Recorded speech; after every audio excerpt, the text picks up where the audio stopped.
Christopher.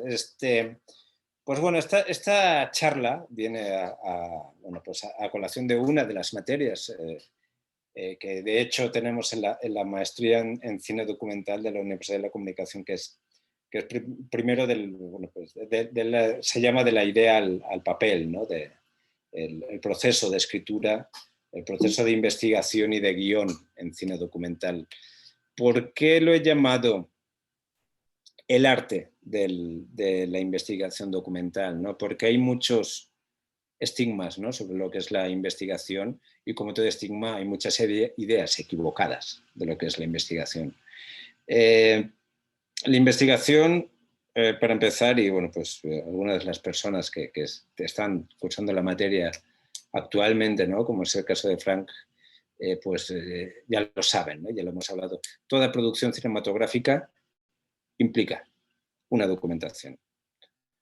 Este estigma de la investigación ya está este pesado documentalista, esta rata de biblioteca, como se suele llamar, buscando en las hemerotecas y en las bibliotecas información para su película. No, no se trata de eso, se trata infinitamente más que eso. Todas las producciones, como digo, tienen investigación, el documental, por supuesto, pero también la ficción, y mucha. También la animación, y mucha, el videoclip, todo tipo de audiovisual, el cine experimental, el documental expandido, tienen muchísima investigación. Porque si no se tiene, se corre el riesgo de cometer errores realmente imperdonables, ¿no? Que tienen la dimensión tal que te pueden tumbar una producción, ¿no? Entonces, partiendo de este hecho de que toda producción audiovisual tiene una investigación previa, y durante el rodaje lo tenemos que considerar como un proceso de investigación, tenemos que considerar varias cosas. Primero, que es un arte. ¿Por qué es un arte? Porque un arte es todo aquello que innova, que supone una innovación en cualquier tema, en cualquier ámbito, que aporta algo. Nuestras películas siempre tenemos que intentar que aporten algo, cualquier cosa, informaciones, emociones, tienen que aportar algo, porque si no, pues nos quedamos a medias. Todas las películas aportan algo. Cuando tú escribes una película de ficción o documental, pues siempre hay algún tipo de lección, ¿no?, de hipótesis que tú intentas demostrar, ¿no?, o de tema del que tú quieres hablar, ¿no? Siempre hay, en España decimos mucho, no sé si aquí en México se llama igual, la moraleja, ¿no?, esa lección, ¿no?, que tú quieres dar a una película. Vamos a pensar una película no demasiado profunda, no demasiado imbrincada en cuanto a sus implicaciones de investigación o de escritura de guión. Rápido y Furioso.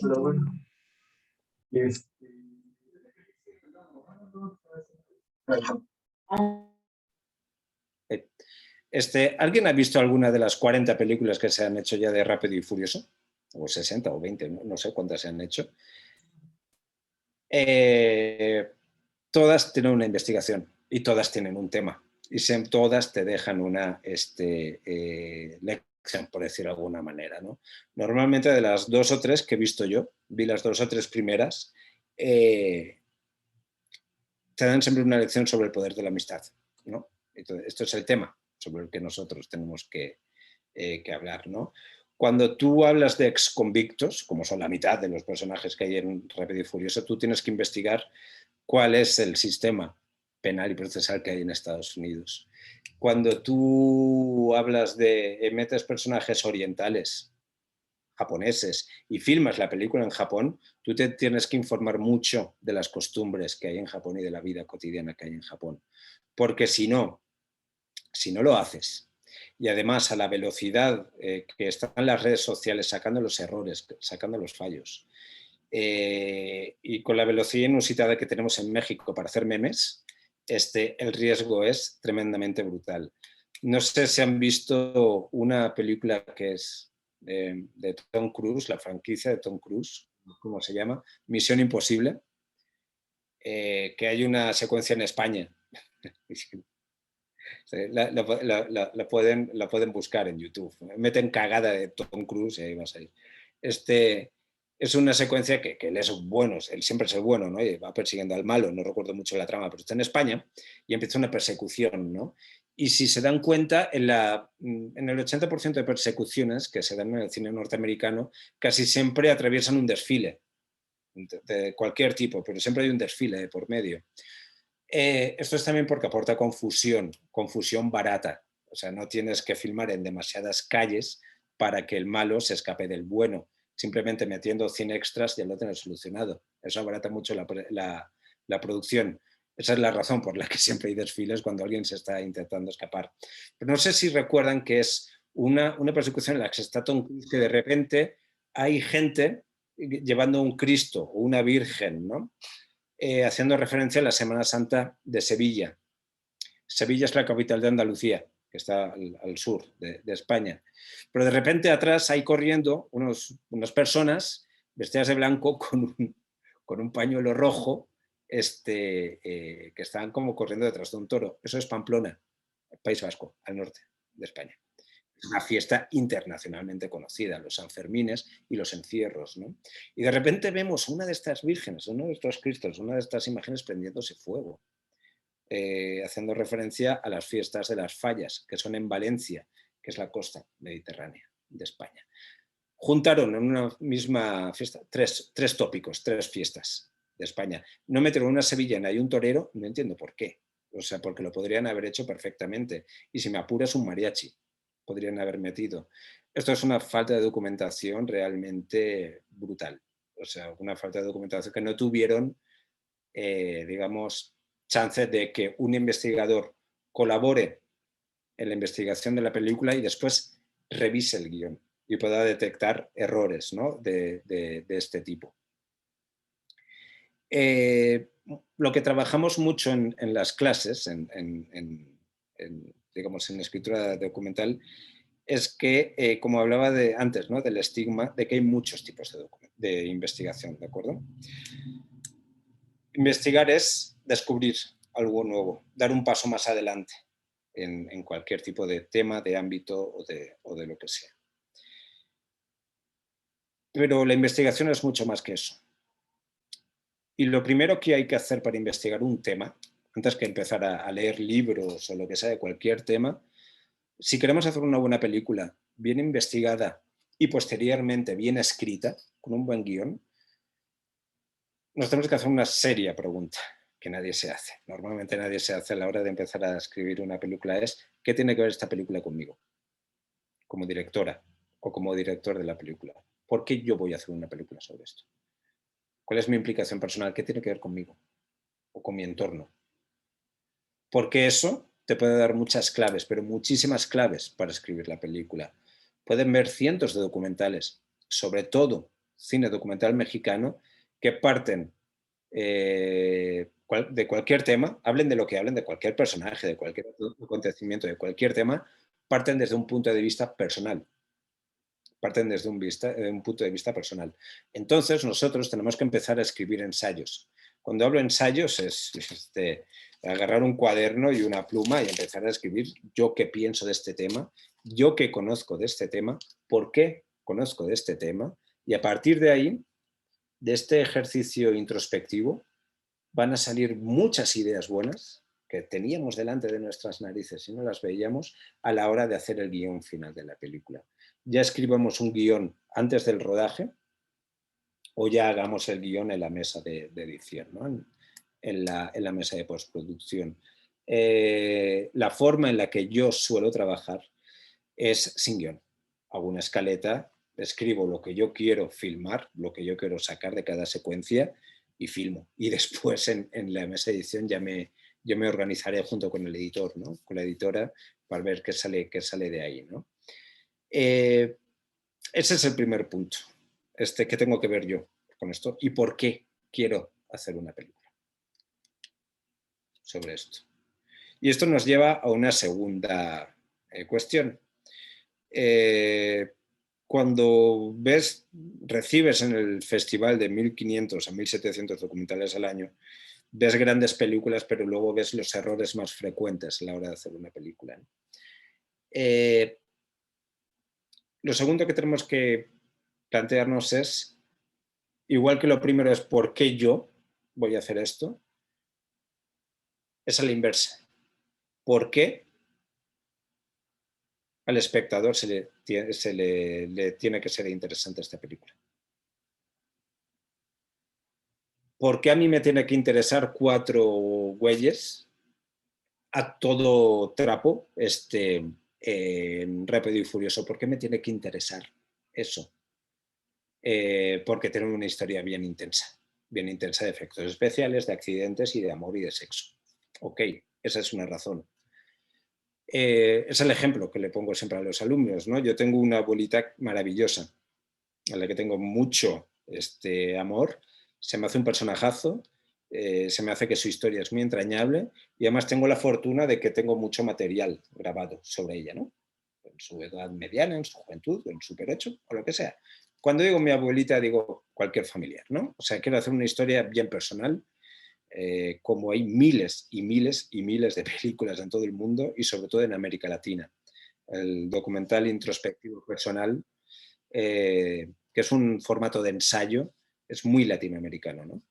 Entonces la pregunta aquí es no de la historia de mi abuelita, porque yo la conozco muy bien, por eso es mi abuelita, sino por qué a Frank, a Héctor, a Ramón, a Berenice, a Omar, a Christopher le tiene que interesar la historia de mi abuelita. O sea, ¿por qué va a ir a gastar 2 horas de su vida, hora y media, a pagar un boleto de 60 pesos para ver la historia de mi abuelita? Eso es otra pregunta que nos tenemos como Bart Simpson, copiar 100 veces en el pizarrón a la hora de comenzar a investigar una tema, porque son las premisas que tenemos que responder. Si no las conseguimos responder, que para eso es una investigación, para buscar respuestas a preguntas, pues podemos empezar ya lo que podríamos llamar una investigación objetiva, ¿no? Y no tan subjetiva como es lo que he estado mencionando hasta ahora. Ahora que hablaba de las películas que vemos, les podría inflar a ver principios de películas, ¿no? De documentales que he visto, nunca digan por qué van a hacer una película. Estamos hablando de una investigación. Una investigación es una parte de la producción audiovisual fundamental, pero no está de cara al público. O sea, hay muchas películas que empiezan, no, pues yo iba a hacer una película sobre esto, pero no la voy a hacer sobre esto, en realidad la voy a hacer sobre lo otro. Nunca le digas al espectador lo que no vas a hacer. Dile lo que vas a hacer. O sea, y ni siquiera se lo digas. Hazlo directamente, porque la película quiere ver tu historia, no los planteamientos que a ti te han llevado a hacer esa historia. Es un error que veo cada vez más frecuentemente. No, pues mi abuelita, pues se me hizo muy interesante y he estado años queriendo contar una historia y ahora salió un fondo, he hecho el fondo, lo he ganado, pero a mí qué me importa como espectador. ¿Me entienden por dónde voy? Vayan directo al grano. Vayan directo al grano. Las nuevas prácticas mediáticas, los nuevos formatos audiovisuales están tendiendo cada vez más a la brevedad. El tiempo de largometraje, tal como lo entendemos, se está reduciendo, se está cortando. Solo tienen que ver pues, las formas con las que consumimos audiovisuales en Internet. No sé si alguno de ustedes recordarán, ¿no? Esta app que había, que era el Vine, ¿no? Que eran vídeos de 20 segundos. El Twitter, textos de 120 caracteres, ahora 240, pero vaya, breves. El TikTok, que son vídeos breves. Todo tiene que ser siempre breve. Cuanto más breve, mejor. Cuando nos vamos a Netflix o a Disney o a lo que sea, ya no vemos películas, vemos series. Porque nos están educando como receptores, como espectadores, a tener cápsulas de información breves. No quiero decir que nos están volviendo medio güeyes, medio pendejos, no quiero ser así, pero sí que nos están más de 40, 50 minutos out, ya nos vamos. De ahí el éxito de las series. Dice, no, es que es el nuevo tiempo, es la velocidad urbana. Nada, mentira, eso es mentira, porque luego estamos echándonos maratones de Breaking Bad o de cualquier película o de cualquier ¿cómo se llama ahora? El true crime, ¿no? Las docuseries de las plataformas, estamos 10 horas seguidas viéndolas. O sea, entonces no se trata de eso, no se trata de que el espectador ya no tenga tiempo, sino tenemos que secuenciar mucho más, pero muchísimo más nuestras historias. Entonces esto es muy importante a la historia, a la hora de investigar. Porque lo que tenemos que tener muy claro a la hora de investigar, y ahí es donde entra el concepto de arte, es que nosotros tenemos que investigar para contar una historia. ¿De acuerdo? Las investigaciones, la información que podemos sacar de los libros o de las entrevistas, está muy buena para escribir libros. Fantástico. Pero no para hacer películas. Lo que nosotros tenemos que hacer es sacar la información, sacar los personajes, sacar las locaciones, sacar los giros de personaje. Tenemos que sacar todo lo posible para contar una historia.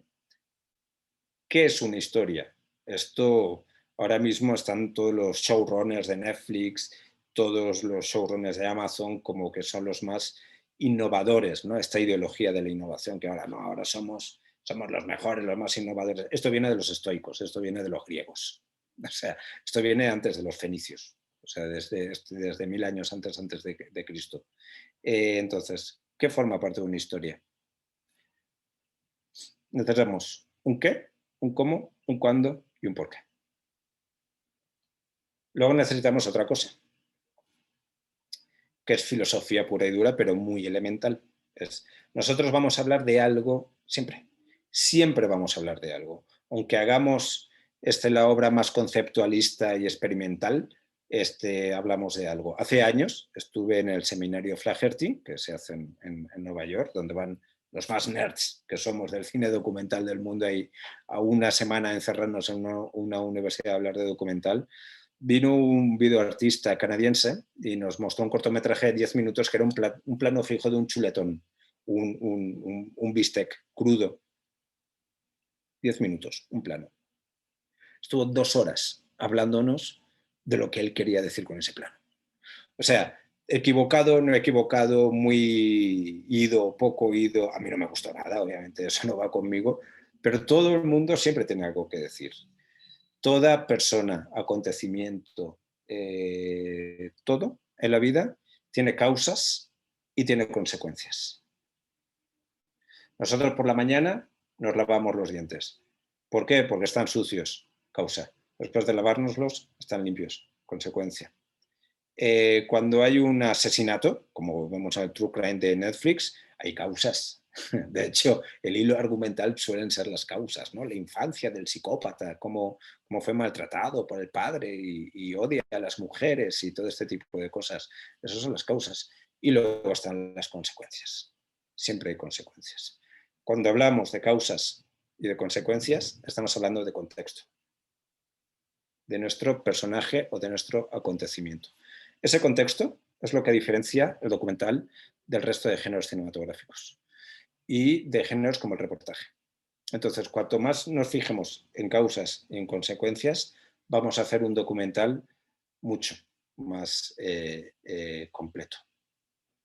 Y luego, a la hora de investigar, antes de mirar en los libros y los archivos y lo que a todos nos gusta hacer, tenemos que hacer una investigación muy sencilla, y es poner 2 ejes, X, Y, espacio y tiempo. ¿De acuerdo? ¿Dónde vamos a colocar nuestro tema? O sea, nuestro acontecimiento y ese contexto. ¿En qué espacio temporal y en cuál espacial? ¿En México, en la ciudad, en mi colonia, en el mundo? Solo hay que ver ahora las películas de Kosakowski, ¿no? De estos grandes, o lo que hacía Glauber, ¿no? Estos grandes documentales globales, o lo que hace Ridley Scott con La vida en un día, ¿no? No sé si lo han visto. Si no lo han visto, lo recomiendo mucho, está en YouTube. Son películas que son propietarias, son propiedad de YouTube. Entonces, si nosotros conseguimos acotar qué voy a contar, dónde y en qué segmento de tiempo, ya puedo empezar a investigar. Ya pueden empezar a investigar es una muy mala palabra, porque ya llevan un gran camino de la investigación hecho. O sea, ponernos nosotros claros de qué vamos a investigar es lo más difícil de todo. Y después empezamos con la tarea. Cuando empezamos a investigar tenemos que tener muy claro qué tengo y qué no tengo, qué quiero y qué no quiero, qué me interesa y qué no me interesa. Nunca metan nada en sus películas que no les aporte nada. ¿Cuántas veces han visto un documental que han dicho le sobra 20 minutos? El 80%. Eso es porque han metido cosas que no han aportado, que se han repetido.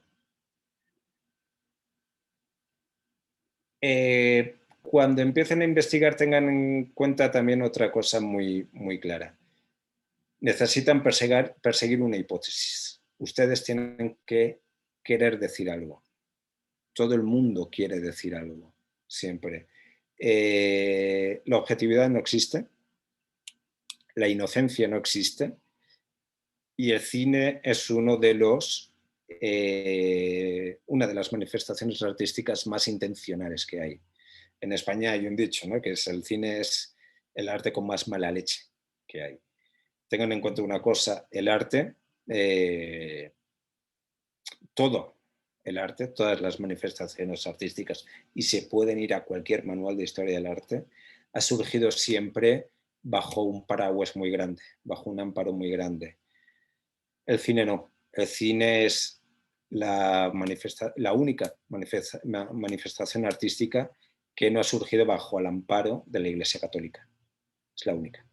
El teatro, la poesía, la escultura, la pintura, la música, todo ha surgido bajo el amparo de la Iglesia. El cine no.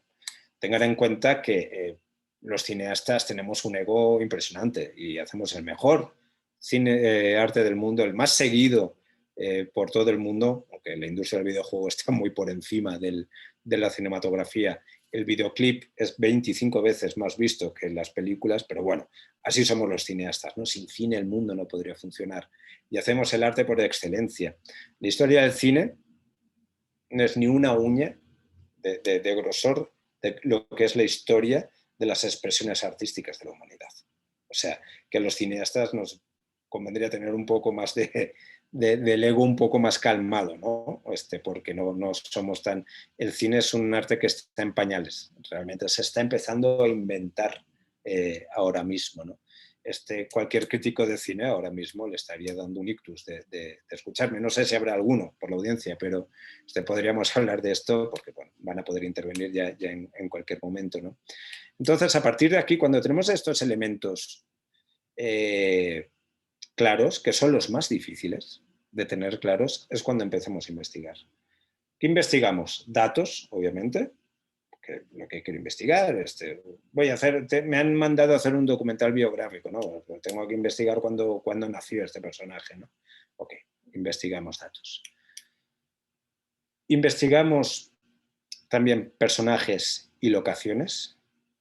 Esto es lo más importante porque son las fuentes, primarias de la investigación, ¿no?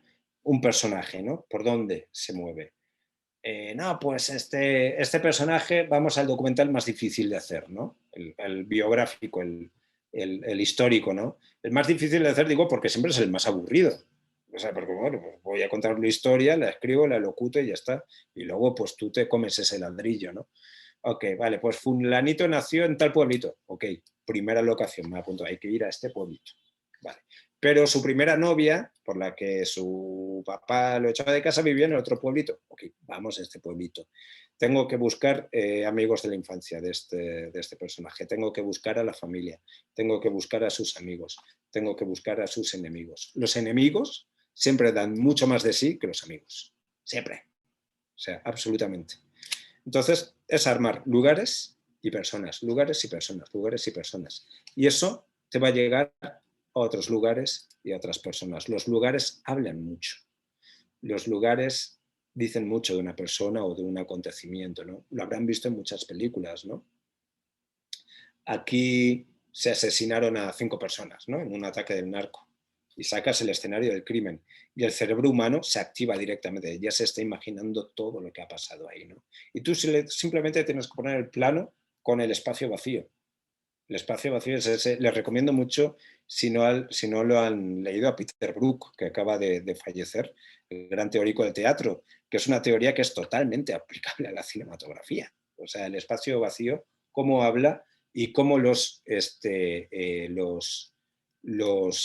silencios también dan mucha información, los silencios. A veces dan mucho más información los silencios que la palabra hablada. Pero bueno, lugares y personas. Lo siguiente que tienen que hacer es una investigación simbólica.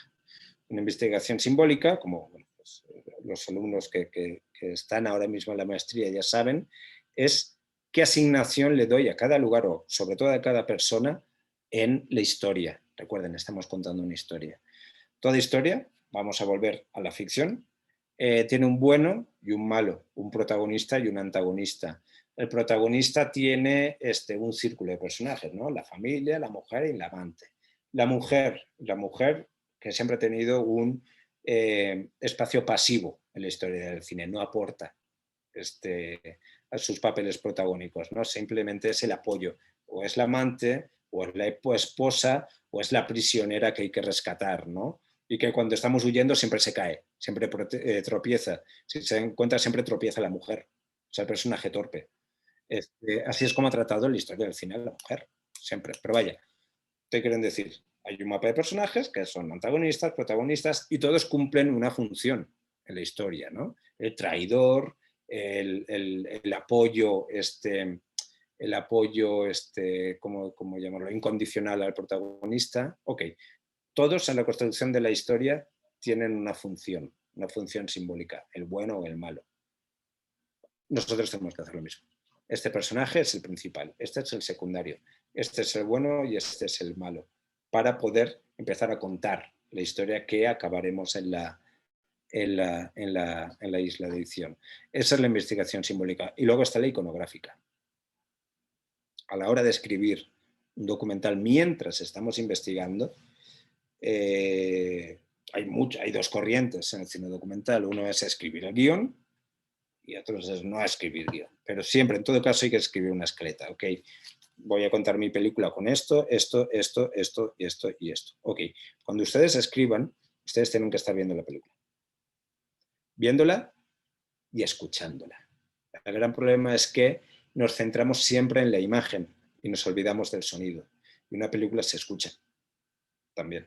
Entonces, vale, pues primero voy a empezar con una entrevista a este personaje, luego voy a seguir con esto, luego voy a seguir con esto, y tú te lo vas viendo, lo vas imaginando. Ah, ok, pues aquí meteré estas músicas, aquí meteré esta locación, aquí voy a hacer una docuficción, ¿no? Aquí esto no lo puedo hacer de ninguna manera, entonces lo voy a recrear, muy bueno. O esto tampoco lo puedo recrear, ¿no? Bueno, pues voy a hacer una animación.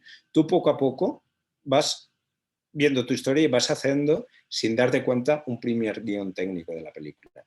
Y de ahí vas sacando tus primeras necesidades de producción con la que tu productor va a hacer el presupuesto de la película. Ok, pues puede darse el caso de que llegue un momento que un punto de escaleta no se te ocurre nada. ¿Cómo voy a ilustrar esto? O sea, no hay manera, no hay una imagen que pueda ilustrar esto. Ahí es cuando entra la investigación. ¿Cómo lo puedo hacer? La investigación iconográfica. O sea, ¿con qué imagen lo voy a ilustrar o con qué sonido lo voy a ilustrar? Entonces, la investigación iconográfica, no quiero buscar datos, no quiero buscar nombres, no quiero buscar nada de eso, quiero buscar imágenes que ilustren lo que yo quiero hacer, ¿no? El sábado pasado poníamos un ejemplo en la clase, ¿no? Imagínense que vienen ahora y me piden hacer un documental sobre el manifiesto comunista, marxista. Ok, o sea, un buen ladrillo, ¿no? Lo fácil, y lo que les recomiendo es que nunca hagan, es buscar lo fácil, insisto. 4 economistas, sentarlos en una silla, hacer un talking head, como estoy yo en este plano aquí del Zoom, y que me hablen del comunismo, del manifiesto comunista. Es la solución fácil para hacer una mala película. Porque para empezar, no es ninguna película porque tú no estás contando una historia, tú estás dando información. Eso es lo que diferencia el documental. Por eso, investigar para el documental es un arte. O, si no tengo manera de ilustrarlo, si no lo encuentro, aunque sí que hay maneras, puedes encontrar material de archivo de los antiguos países comunistas, de la Unión Soviética, de Cuba, Corea del Norte. Te puedes ir a la investigación simbólica. Ok, Pues ahí lo que siempre les recomiendo a los alumnos de la maestría en la primera clase es que se compren un manual de retórica. Manual de retórica que encuentran en cualquier librería por 100 pesos. Y ahí pueden ver las diferentes maneras de crear figuras retóricas, los juegos del lenguaje. Los juegos del lenguaje son juegos cinematográficos también. Lo que podemos hacer con la palabra, lo podemos hacer con la cinematografía. Podemos ser más descriptivos, menos descriptivos, hacer una narración más ágil, menos ágil. Podemos hacer metáforas, podemos hacer comparaciones, podemos hacer parábolas, podemos hacer sinestesias, podemos hacer muchas cosas. Entonces, bueno, pues si no encuentro ninguna manera de que pueda hablar del manifiesto comunista y no tengo dinero para comprar imágenes de archivo de la Unión Soviética, aunque las puedes conseguir gratuitamente, pues voy a hacer una comparación. ¿Cuál es el único animal comunista que existe en el mundo? Las hormigas. Las hormigas viven en un hormiguero con todos los bienes socializados, todo lo que consiguen es para todos, no hay una jerarquía establecida y trabajan colectivamente en la construcción de su hormiguero y en llevar. Tú te pones a filmar un hormiguero y el trabajo de las hormigas y a lo mejor haces un cortometraje fantástico sobre el manifiesto comunista. Eso es la investigación simbólica. ¿Cómo hacen otro ejemplo para que lo visualicen? Porque sé que son conceptos muy extraños, ¿no? ¿Cómo hacen interesante, por ejemplo, las películas de naturaleza, ¿no? Estas películas de naturaleza que todos hemos visto, pues de la caza, ¿no? De los depredadores, como el león persigue al cervatillo, como la serpiente atrapa al ratoncito, o no sé, o como el oso pues se come a lo que coma el oso, ¿no? O el cortejo y la reproducción y el sexo entre los animales, ¿no? Cómo es el cortejo, ¿no? Entre los leones o los toros y las vacas o las abejas. Si se dan cuenta, hacen esta investigación simbólica y asignan las secuencias y asignan los animales, los personajes, un valor simbólico. O sea, cuando el león ve a su presa, hay un momento de espionaje, de que lo observa, como en las películas de acción. ¿Por dónde va a ir? ¿Por dónde no va a ir? Lo sigo, lo sigo, lo sigo, hasta que veo el momento y empieza una persecución. Y empieza una persecución que puede tener un buen final o un mal final. Cuando nos vamos a reproducir, pues hay un cortejo, hay un baile, hay un cruce de miradas antes del acto sexual como tal. Cuando los animales tienen hijos, pues hay un instinto de protección y hay peleas que se dan para proteger a las crías. Si se dan cuenta, lo que se hace es humanizar a los animales. O sea, nos están diciendo que se comportan como humanos realmente, cuando nosotros nos estamos comportando como animales, que es lo que somos. Entonces, se están adaptando las estructuras del cine de ficción en las películas de naturaleza. Porque si no, imagínense lo que serían los documentales de naturaleza. Les están metiendo pues intriga, les están metiendo pasión, les están metiendo pues mucho efecto de lo que es el cine que conocemos de acción, ¿no? Solo pónganse un día un documental de naturaleza, cierran los ojos y escuchen la musicalización. No se diferencia en nada de la musicalización de una película de Bruce Willis. O sea, se lo digo ya. Entonces, esos son los diferentes tipos de investigación que tenemos que hacer para poder conseguir una buena escaleta y después un buen guión, ¿no? Para conseguir una película bien narrada y bien investigada. No sé si tienen alguna duda, algún comentario, consideran que he dicho alguna tontería, algo que quieran saber, que quieran preguntar y que no he mencionado en ningún momento. ¿Alguien que quiera participar? Amigas, amigos. ¿Alguna cuestión? Hola, hola, ¿me escuchas, Pau?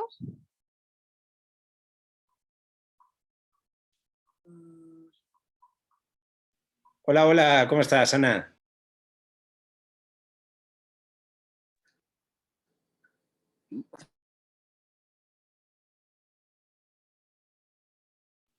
Hola, hola. Hola, ¿me escuchan Hola. ahí?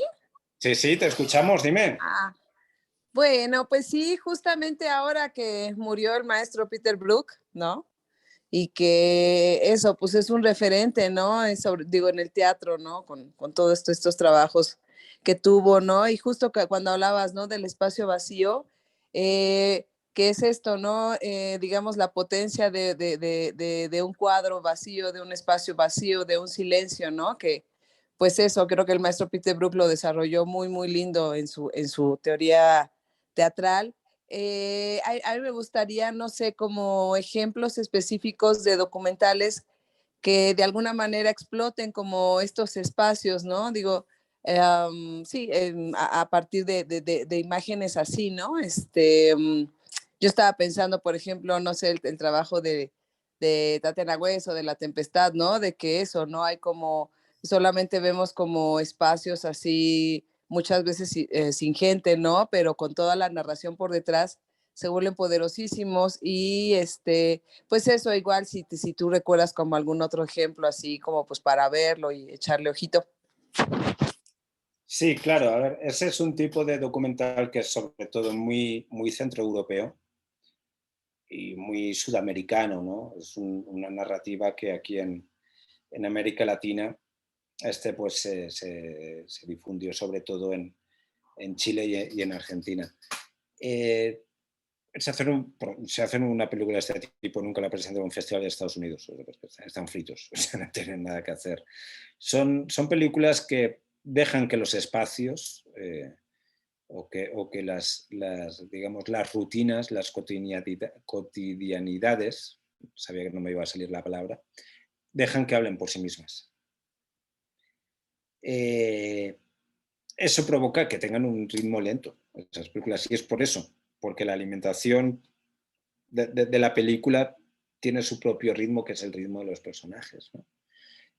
Aquí en México, hablando de México, pues ahora mismo películas que si no conocen son fáciles de ver y de conseguir en cualquier espacio, en cualquier plataforma o que estén directamente abiertas en internet, pues se me ocurre ahora mismo El Ciruelo, de Emiliano Altuna y de Carlos Rossini, que es una película sobre el Ciruelo, que es un pequeño poblado, no recuerdo el estado ahora en el que se encontraba, pequeño pueblito pues que desaparece, que tienen que desalojar sus habitantes, toda gente muy mayor, como normalmente ocurre en el ámbito rural, tiene que abandonar su pueblo para reubicarse en otro lugar porque su pueblo va a ser inundado por una presa, ¿no? Por una estación hidroeléctrica. Es una película preciosa, es de una factura cinematográfica tremenda, ¿no? Como corresponde. Bueno, pues Carlos Rossini para mí es uno de los mejores cinefotógrafos que hay en el país. Acá has mencionado la obra de Tatiana, ¿no? La Tempestad es una película que pues, a mí me encanta, ¿no? Y yo mencionaría otra película que explota mucho este tipo de narración, que es Los Reyes del Pueblo que no existen, de Betsabe García, creo que es el apellido, sí, es Betsabe García. Es una película que deja que la película hable por sí misma, ¿no?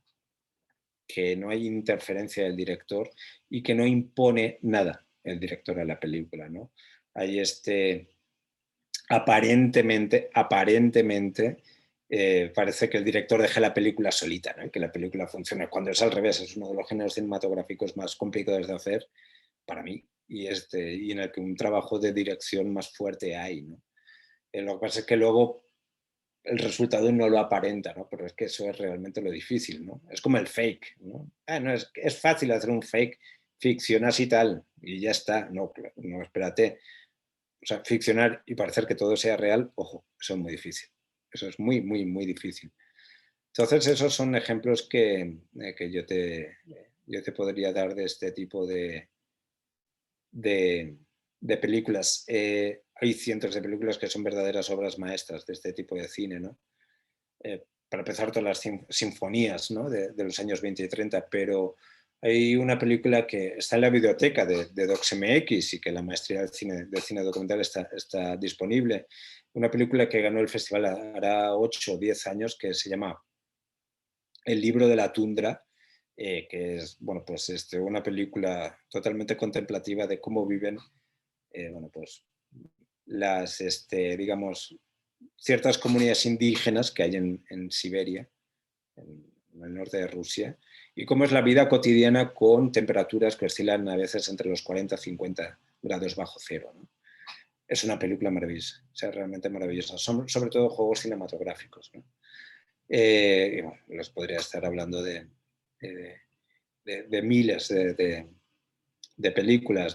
Documentary, ¿no? Es un documental inglés sobre una isla de la India en la que hay más burros que personas y que el burro es el motor económico de esa región, ¿no? De cómo se transporta la gente, de qué vive la gente, cómo trabaja la gente, todo gira no hay un solo coche en esa isla. Las ambulancias son burros, las patrullas policiales son burros, las ambulancias son carretas tiradas por burros, quiero decir, y es documentary, ¿no? El burro mental, por llamarlo así en español, y es un documental totalmente contemplativo, no tiene una sola palabra, ni del director, ni de locución, ni de entrevista, ¿no? Hay muchas películas que explotan, ¿no? De alguna manera este espacio vacío. La película de Betsabe sí es una joya. Es una joya. Sé que está produciendo ahora otra Betsabe, pero no sé en qué proyecto está. Hace tiempo que no hablo con ella. No sé si te he respondido, Ana. Completamente, sí. Efectivamente, a mí también esa película de los Reyes de Pueblo que no existe me encanta. O sea, todo el tránsito de la barca es alucinante. O sea, es una de las secuencias que más recuerdo y es alucinante. No sé cómo explicarlo. Es muy... Hay una película, perdona que te interrumpa, pero es que me ha venido a la mente ahora que es, que no puedo hacer mucho spoiler porque es una película que he visto ahora en el proceso de selección para el festival que viene en octubre, ¿no? Se llama el no sé qué del Capitán. No recuerdo, no sé qué del Capitán. Es una película contemplativa realmente brutal, o sea, brutal, que es una cámara que acompaña a un señor israelí que es capitán de un velero. Capitán del velero, quiere decir, él está solo en el velero, el viaje, y pues parece ser que es un hombre adinerado que se dedica a viajar por el mundo en su velero. Y estás 1 hora, 60 minutos, viendo lo que hace él. Pues se levanta, duerme, come, se cocina, arregla sus velas, mira su brújula, lo que hace un marinero. Estás 1 hora y él no habla en ningún momento. Pero tú vas viendo su expresión de cara, juega mucho con el plano cerrado, y vas viendo sus tatuajes. Y sin una palabra, tú sabes que él es un agente especial israelí de los servicios secretos israelíes, el Mossad, que es pues el servicio secreto más potente del mundo, que está harto de todo y en su retiro se ha ido a viajar solo en su velero. Él quiere estar solo y no quiere saber nada del mundo. Ha matado demasiada gente, ha visto demasiadas cosas, ha torturado gente. Puede que él haya sido torturado porque tiene marcas en el cuerpo. Sus tatuajes, sus marcas, su mirada y su expresión y su soledad lo dice todo. Eso es muy difícil de hacer como directora. Y tú lo sabes, Ana, tú tienes cierta experiencia. Y es una película brutal. Se me hace realmente tremenda cómo tú sabes algo, todo de un personaje, su pasado y tal, pero no vas a contárselo al espectador, vas a dejar que el personaje se desarrolle solo y él simplemente mediante su lenguaje corporal, sus actitudes, sus gestos, lo cuente todo al espectador, ¿no? La veremos un día en alguna clase. Esperemos que quede seleccionada para el festival y si no, pues la vemos un día ahí un sábado. Sí, por favor, se escucha buenísimo. Narrativamente es una maravilla de película. A mí me dejó realmente impresionado. A ver, ¿alguna recomendación de un manual de retórica? Cualquiera. O sea, no hay, de verdad, no, porque todos los manuales de retórica normalmente lo que contienen son glosarios, ¿no? De cuáles son los tropos, ¿no? La palabra griega que lo define cuáles son los tropos lingüísticos. ¿Cuáles son los juegos? Los grandes editores siempre tienen un manual de retórica, ¿no? ¿Cómo voy a hacer una parábola? ¿Cómo voy a hacer un montaje paralelo, ¿no? Pero de verdad, no sé cómo en la cabeza, no sé si tengo por aquí alguno a mano, para que lo vean. Pero ya les digo, en Gandhi, en el sótano, en el Fondo de Cultura Económica, van a encontrar siempre. Yo tengo aquí uno, que es de cátedra. Todos se llaman igual, manual de retórica. O sea, no busquen es de Vais Mortara. Y son como, sobre todo, pues libros de consulta, ¿no? ¿Qué es una asociación? ¿Cómo puedo hacer una asociación? Una asociación es cómo pongo o cómo cuento una historia con dos personajes que no tienen nada que ver entre ellos. Pero nada. O sea, viven en partes del planeta diferentes, uno es rico, otro es pobre, yo qué sé. O sea, ¿cómo puedo poner en común dos mundos, dos ámbitos que no tienen absolutamente nada que ver, ¿no? Una película contada por asociación que les recomiendo mucho, que tienen en YouTube, es La espalda del mundo. ¿Alguien ha visto La espalda del mundo? La espalda del mundo está dirigida por un director peruano que se llama Javier Corcuera. ¿No lo han visto? Es una historia contada mediante tres personajes. Un niño picapedrero, o sea, un niño de 10 años, que es explotado laboralmente en Perú, picando piedra. O sea, picando piedra. Un refugiado político kurdo del Kurdistán que vive en Suiza con asilo político porque está condenado a muerte en su país, en Siria, y un condenado a muerte norteamericano, negro y pobre, obviamente, que está en el corredor de la muerte en Estados Unidos. Son tres personajes que obviamente no se conocen entre sí y son tres personajes que no tienen aparentemente nada que ver, ¿no?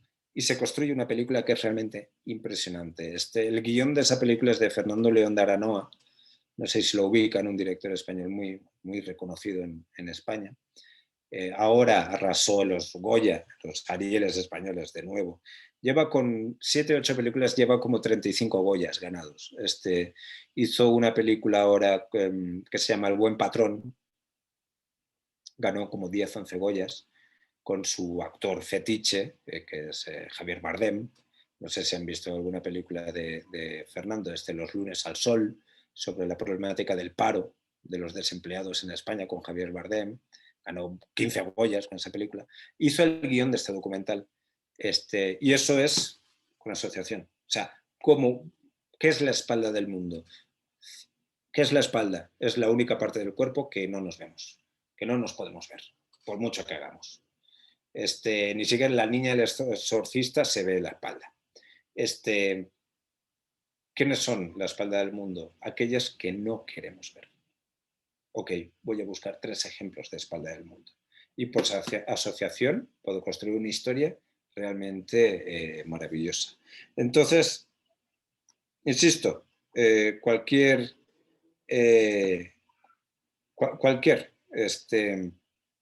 manual les puede servir, ¿no? Por ejemplo, a ver, es un formato como, ¿qué es una interrogación retórica? Una interrogación retórica es un recurso que sirve de mucho, ¿no? Que es plantear, digamos, plantear respuestas, plantear preguntas, perdón, a las que ya sabemos la respuesta. De ahí entra la ironía, ahí entra el sarcasmo, ahí entran muchísimas cosas que enriquecen nuestras historias. ¿Qué es la ironía? La ironía es afirmar algo diciendo lo contrario, ¿no? Mi pareja, ¿no? Cuando me levanto por la mañana me dice, qué guapo estás. Obviamente está siendo irónica, porque yo por la mañana, bueno, todo el día, pero vaya, soy un desastre. Entonces, la ironía es, a lo mejor, mostrando una cosa, quiero decir otra, ¿no? Y así con estos manualcitos, que insisto, cualquiera les puede servir, pueden aprender muchísimo, ¿no? Por ejemplo, aquí tienen, ¿no? No sé si ven, ¿qué es la contradicción? ¿Qué es la contradicción? Puedo confrontar a personajes que digan una cosa y otros que se desdigan. y ahí puedo crear una cosa maravillosa, ¿no? No sé si han visto la película de Juan Carlos Rulfo, Del olvido al no me acuerdo, ¿no? Eso es una historia realmente maravillosa. A mí se me hace de las mejores películas de Juan Carlos.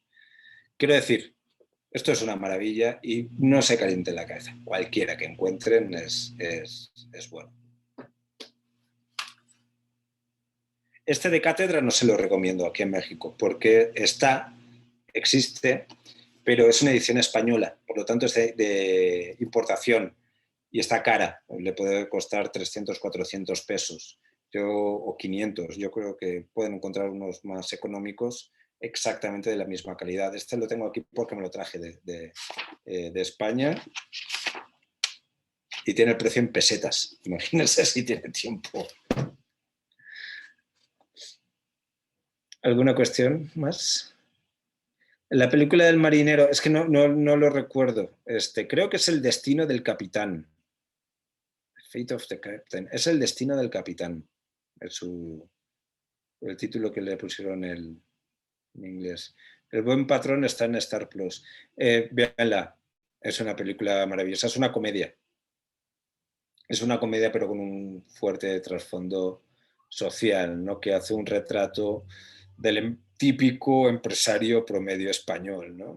Que es bueno, no voy a hablar de los empresarios españoles ahora, pero véanla porque, y Javier Bardem, es algo realmente impresionante como lo interpreta, ¿no? Véanla, véanla. ¿Alguna cuestión más? Antes de cerrar la sesión, por favor, no se queden con nada en el tintero. Sí, Pau, una pregunta. Dime, Frank. Gracias, saludos a todos. Realmente quiero cuestionar esta idea que por tendencias tenemos que ser cortos entonces, ¿no? Cortísimos. Probablemente estoy siendo influido ahorita por estar viendo mucho Kiarostami últimamente, ¿no? El cine lento, ¿no? Sí. Acabo de ver esta tarde Stalker, ¿no? Lentísimo, lentísimo. Sí, sí, sí. A su ritmo. Sí, sí. Y sus mundos, ¿no? Entonces, para investigar un poquito contigo ahorita la idea que tiene que ser corto, ¿por qué? Si el digital es más barato, ya se, solo lo pongo como pregunta para todos ahí, ¿no? A ver qué. Sí, esto ahora. Ya estamos hablando de otra cosa, ¿no? Más que la investigación. Ya estamos hablando más de producción. A ver, partimos de una base. Tú puedes hacer lo que te dé la gana. Siempre. Tú puedes hacer una película de 5 horas, si quieres. El canadiense del que les hablé pudo haber hecho un plano del chuletón del bistec de 4 horas y no habría ningún problema. Ahora bien, estoy hablando desde una perspectiva de que queremos investigar un tema, queremos hacer un tema para venderlo, para financiarlo. Más allá de los fondos públicos de apoyo a la producción, tenemos un serio problema, un grave problema, y es que los fondos de apoyo a la producción cinematográfica público están verdaderamente colapsados, pero colapsados. Yo he tenido el honor de ser muchos años jurado del INCINE, del FOPROCINE, del EFICINE, de los fondos en Ecuador, en Chile, en España, y los fondos cada vez son menos y los proyectos que se reciben cada vez son más. Y el problema es que son proyectos que hablan de lo mismo y tienen las estructuras narrativas iguales. Les sorprendería, Ana, que lo mencionabas antes a Tatiana, cuántas películas se presentan al cine que quieren imitar la forma narrativa de Tatiana Hueso. Docenas. Entonces tenemos un problema. Y es que cada vez tenemos menos acceso a los fondos públicos. Pero cada vez hay más fondos disponibles para nosotros. Y por eso yo les recomiendo que se asomen a los encuentros de coproducción o a los espacios de industria de los grandes festivales de Guadalajara, de Morelia, sobre todo Guadalajara, Morelia, el DOCS MX, que tiene un espacio también de formación en industria.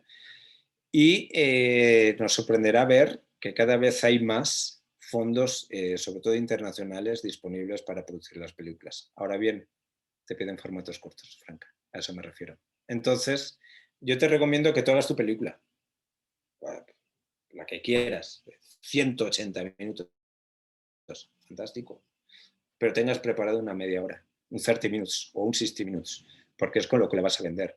Hay un ejemplo que a mí me gusta mucho. Hay una cooperativa audiovisual de periodistas que está fundada por un mexicano, Rodrigo Hernández, que tienen una cooperativa de periodistas, se llama Musungu, que tiene periodistas en África, en Grecia, en Rusia, en Sudamérica, aquí en México. Y bueno, pues ellos tienen una forma de cooperativa, ¿no? Y van haciendo documentales para todo el mundo, para Al Jazeera, para la BBC, para Redfish, para los rusos, para Televisión Española, pues para el que pague, o sea, para el que pague y ya está. Y un ejemplo, hace un año o hace 2 años, no recuerdo, tuvimos un documental que hicieron sobre Cherán, sobre pues, realmente la primera autodefensa que hubo en México y cómo un municipio echó a la delincuencia organizada y aprovecharon para echar a los políticos y al sistema electoral de este país, de su comunidad.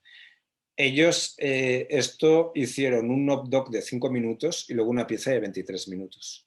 Pero luego hicieron un largometraje para presentar a festivales, que es lo que presentamos aquí, ¿no? Pero del largometraje, pues no vendieron nada, ¿no? Las ventas que hicieron fueron del knock-doc para los medios digitales y de el 23 minutos para televisión, ¿no? ¿A qué me refiero con la brevedad? Me refiero a las ventas. O sea, si yo quiero vender, si tengo la necesidad de vender, váyanse por los formatos cortos. Luego hagan ustedes también las películas que quieran, claro. He mencionado antes a Juan Carlos Rulfo. Juan Carlos Rulfo es un director que no tiene ninguna necesidad de vender. O sea, él amanece, dice que tiene una idea y él ha vendido. Y como Juan Carlos Rulfo en este país hay muchos, ¿no? La propia Tatiana o Everardo González, ¿no? En otras latitudes del mundo van a poder ver una película en el Docs, esto sí que se lo puedo adelantar, que es Paweł Lociński, no sé si lo ubican, le han hecho bastantes cosas en Ficunam, es uno de los mejores directores polacos que hay. Y Polonia para mí tiene una de las cinematografías más avanzadas del mundo. Es un director ultra premiado, ultra reconocido y que él bosteza y ha conseguido 3 millones de euros para su próxima producción, ¿no? No tiene que justificarse a sí mismo, ¿no? Y durante la pandemia, pues sacó una cámara al balcón y como no podía salir de casa, pues se puso a grabar a la gente que pasaba por debajo de su casa.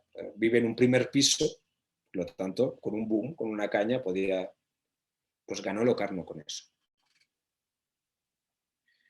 HBO vio el corto y le encantó. No porque fuera bueno, porque yo hago eso y me dicen que es una basura, pero claro, era Lociński. Y le pagaron, no sé, ¿cuánto dinero? No sé, por hacer un largometraje desde su balcón, que se llama The Balcony Movie. Ganó el Festival de Locarno. Va a estar en el Docs, ¿no?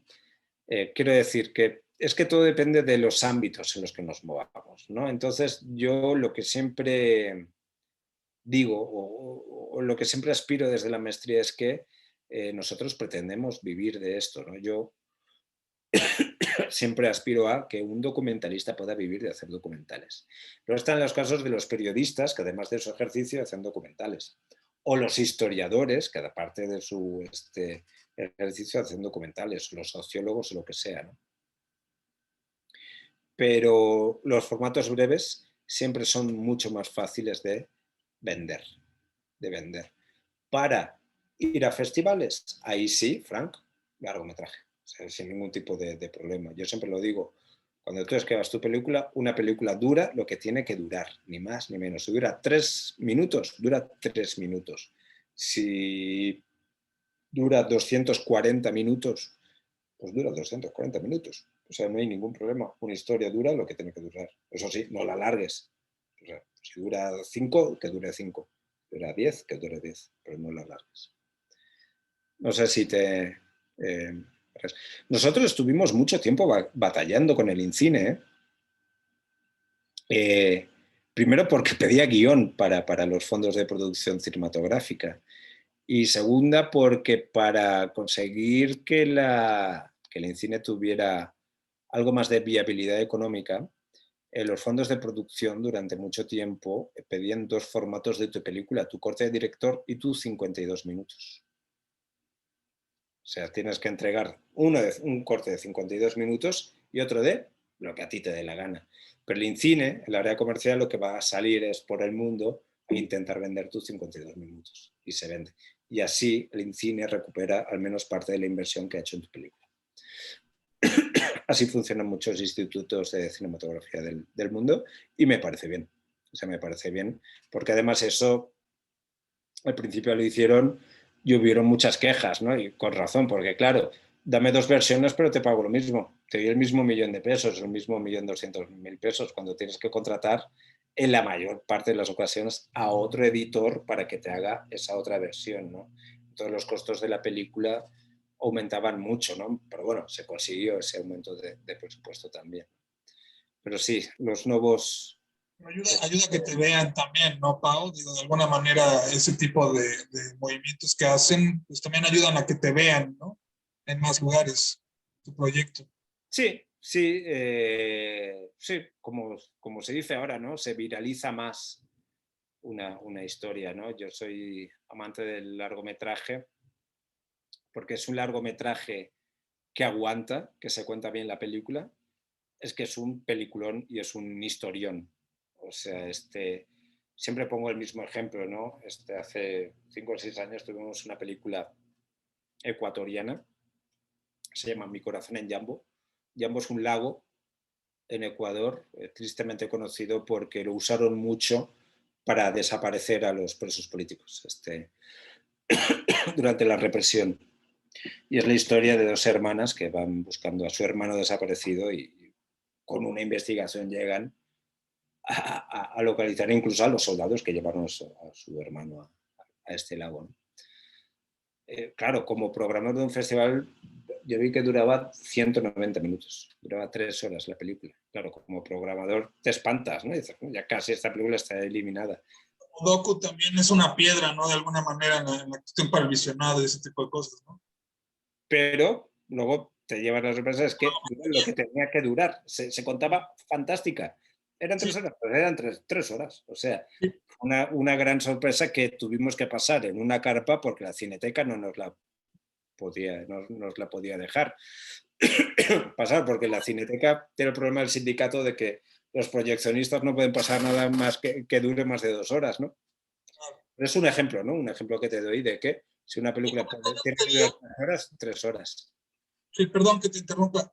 Mi comentario anterior iba más o menos a que, sí, pues el corte de la película te lo dicta pues la misma película, ¿no? O sea, si tiene que durar 40 minutos, pues durará 40 o 30, o si tiene que durar hora y media, pues durará. Me refería más a este proceso que comentaste que hacen una vez que obtienes el apoyo y que te piden un corte diferente al final, ¿no? A lo mejor tu película dura una hora y media, pero te piden un corte de 52 minutos. Esto de alguna manera a lo mejor puede ser engorroso en cuestiones de narrativa o lo que tú querías contar a lo mejor dentro de tu película. Específicamente muy dentro de lo que comentabas al principio, ¿no? Del ego del director y de a veces te empecinas mucho en un discurso y te cuesta trabajo recortarlo, pero de alguna manera creo que está bien en el sentido de que te obligan a generar productos que se puedan ver más en muchas partes del mundo, ¿no? En todas las partes donde puedan colocarlos, ¿no? De alguna manera, ¿no? Y pues sí estamos como un poquito sujetos, digo, a razón de lo que tú me quieras comentar, pero pues de la tendencia del consumo, ¿no? Que cada vez, como dices, es como más efímero y tenemos que ser un poquito más eficaces en la manera en la que contamos las cosas, ¿no? Para que sean más breves. Es terrible, o sea, es terrible y a mí es de las cosas que peor me han podido pasar. Yo llego al punto de decir, no, tienes que quitarle 1 hora a tu peli, o sea, para que dure 52 o 27 y la podamos programar. Y yo le digo, ¿sabes qué? Hazlo tú. Yo zafo. O sea, porque no tengo de dónde, no sé cómo cortar esta historia.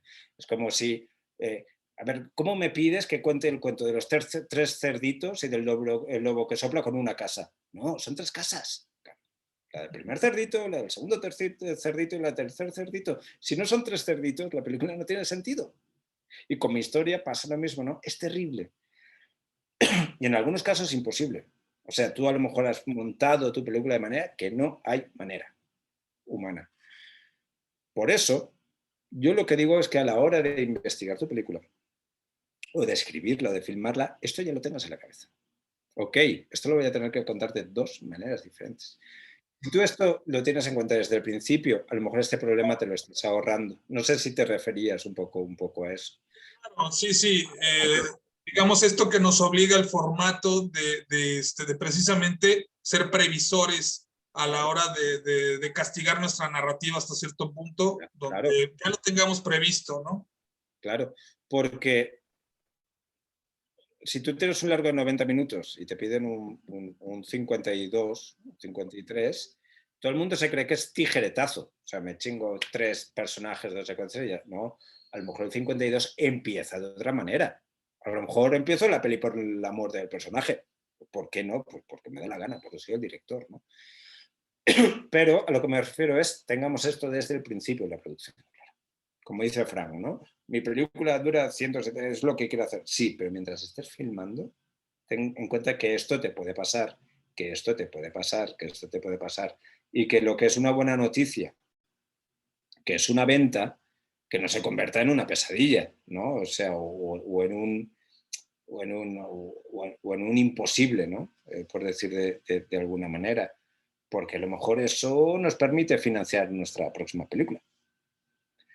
O no sé. Entonces, yo siempre lo que digo, ¿no? Yo siempre critico mucho a los cineastas en las escuelas de cine, como hablaba antes, ¿no? Los egos. O sea, dejémonos de creer que somos dioses, ¿no? Que somos semidioses, que lo que hacemos es perfecto. Porque tú vas a un mercado y te encuentras al de HBO, de Amazon, tal, dice, quiero esto de 27 o de 52. No, pero es que mi película... No, pues a otro. Pues ya está, pues bye. O sea, otro, ya está. Un ejemplo. No sé si han visto la película de Lucía Gajá de Batallas íntimas. Bueno, una película sobre violencia doméstica, ¿no? Mujeres que viven al infierno dentro de casa. La acompañamos a hacer un pitching en un espacio de industria en Francia, en el Sunny Side of the Dock en La Rochelle, hizo el pitching y era en aquel momento, no lo recuerdo, estoy hablando de memoria, hace 10 años, una historia en México, otra en España, otra en la India, creo recordar, de mujeres que eran víctimas de violencia intrafamiliar. Pues le gustó un finlandés, representante de la televisión pública finlandesa, y le ofreció una buena lana para la película a cambio de meter una historia finlandesa. Porque claro, si yo lo voy a admitir en mi televisión para Finlandia, necesito una historia finlandesa. Y a Lucía le tocó ir a Finlandia a investigar y buscar una protagonista y una buena historia.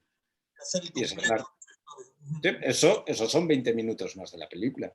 Pero si luego te piden que quito. O sea, es un lío. Es un lío. Dile a Cervantes que escriba el Quijote en 50 páginas. Está bueno para los coleccionistas que busquen versiones diferentes, ¿no? Ah, sí, bueno, pero... Bueno, pues creo que se nos ha... El caso de la mujer quemada con ácido, sí, así es. Es una gran película, pero nos llamó mucho la atención, ¿no? Cómo... por eso hablaba de los egos, ¿no? Mi historia es intocable. No, tu historia no es intocable. Tu historia un productor la puede tocar y puede hacer con ella lo que quiera, porque de eso depende de que te la financie o no, ¿no? Entonces, a Lucía le hacía falta el dinero, ella quería levantar la película, la quería hacer, consideraba que era una película necesaria, creo que es una película necesaria, dijo, perfecto. Finlandia, ese país modélico, perfecto, con una de las rentas per cápita más alta del mundo, tiene un problema de violencia doméstica también bastante grave.